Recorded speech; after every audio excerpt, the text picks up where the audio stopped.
and welcome to this whiteboard lesson in which I'm going to give you an overview of all the key things that you need to know about the 6 steps to student success. Now, this lesson will give you that overview, that landscape of the course, and then you can dive into each of the individual steps and go through the detailed lessons with me, practice the activities, and make the progress that you need to from where you are today to becoming a successful student. So, let's get started. Now, wherever you are in your degree, and typically it'll be a research-based, probably postgraduate degree, but many of these steps will apply at any level of academic study. You ultimately want to graduate, you want to be successful, and in the many years that I've coached and taught and mentored and put together courses and run webinars for postgrad students, these 6 things represent the most important concepts that I see students struggling with, and I've put them all together in this course, and I'm going to take you through an overview of all of them in this whiteboard lesson. So, step number 1, and I believe that this is a foundational step, and each of these steps really do build on each other. So it's very important that you go through the course in sequence, although one or more of these steps may be more important for you. There may be a specific area in here that you're struggling with, and you should dive into and spend more time on that specific step. But if you do them all and in sequence, I can almost guarantee that you're going to be confident about completing your qualification. So the first step is to develop a habit, and the great coaches will always tell you that success is not about who you are or what you know, it's about what you do, and success often also comes from the habits that you develop. So develop a habit of reading, writing, and thinking. And what I really emphasize in the course is that you should do these all together. You should develop a daily discipline and a habit of thinking about your topic and being immersed in your field that you're studying and the research that you're doing by practicing all 3 of these together. And there's really a couple of aspects to that. The first one is that you're going to take action by making notes in a journal, and one of the activities in the course is to get yourself a journal and start taking notes as you're reading and contemplating and immersing yourself in other work related to your study. You need to be thinking critically about that work and that other published academic sources and material and everything else that's probably going to form part of your literature review, but really will start to set you up as an expert in that field and demonstrate that you've understood and got to grips with all the background material. You're going to get yourself a notebook, it can be electronic or physical, it doesn't matter, and you're going to make some notes based on guided questions about going into the literature that is most important to you. And the writing part of it really brings together the reading and the thinking, and you're going to make notes and do some writing for yourself. And in the course, and you'll have heard this topic probably, this is called generative writing.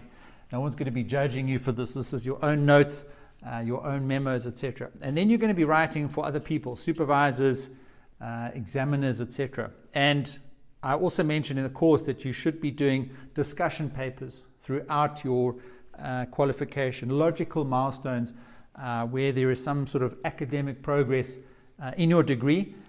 So that's part of developing a habit of reading, writing, and thinking. And as part of this habit of writing, you need to be writing early, you need to be writing often, and you need to be writing well. Now, writing well, we build on in one of the later steps, but as a foundational step on your path to student success, I teach you how to develop this habit of reading, writing, and thinking. And then the second important step, and I can absolutely say I've done my PhD, and what I'm going to teach you in this step in more detail in the course was one of the most practical, simple things that just kept me going throughout my whole degree. And you're going to do this in the course. You're actually going to complete this step so that you can then apply it throughout your degree. You're going to set up your weekly supervisor status report. Now, you should be familiar with status reports. It's really just an update on the progress of a project. And I don't often see this in postgraduate departments. It's often something that's left to the students to take the initiative, and it's really something that I think will be very powerful for you, whether you're doing a 1-year diploma or a 2-year master's or a 6-year part-time PhD like I did. You need to be sending weekly status reports to your supervisors. And in the course, I teach you how to do this. You literally just every week, you send an email, and it's about getting the momentum and the rhythm throughout your degree, week by week. And in this email, and I'll explain to you exactly how to set the email up, you just list the 5 things that you did the previous week and the 5 things you're going to do the next week. And if you continue this all the way through your degree, so over 4 years, you're going to be doing 300 odd or more status reports. I did about 360 in my PhD, and this regular rhythm of practice of a weekly supervisor status report. And you don't have to have a supervisor necessarily. I run a members only Facebook group for the community of the Student Success Coach, and we have mentors in there that people can come into the group and sign up and get a mentor, and then they'll implement these weekly status reports. And that's just like an accountability partner. That's just saying you need to stay focused week by week on what you've completed and what you commit to doing the next week. And I'll teach you that in a lot more detail in the course. And then the third step, which also builds on that and feeds into that and enables that, is that you're going to learn how to plan and master your tasks, right? From to do to done.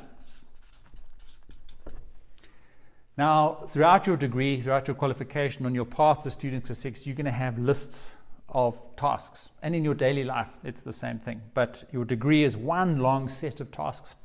And in the course, I'll teach you the principle of Kanban. And Kanban really is just a visualization of workflow. And I teach the simplest version of Kanban, which is really just 3 columns, to do, in progress, and done.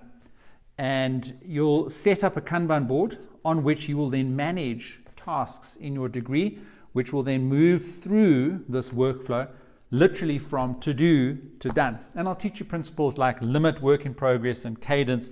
And obviously the tasks that you're managing on your Kanban board here will feed into your weekly supervisor status report. But you can still do your weekly supervisor status report independently of whether you need to be managing your tasks. There may be different stages in your degree when you require a Kanban board and some when you don't potentially. So these two link in here quite nicely.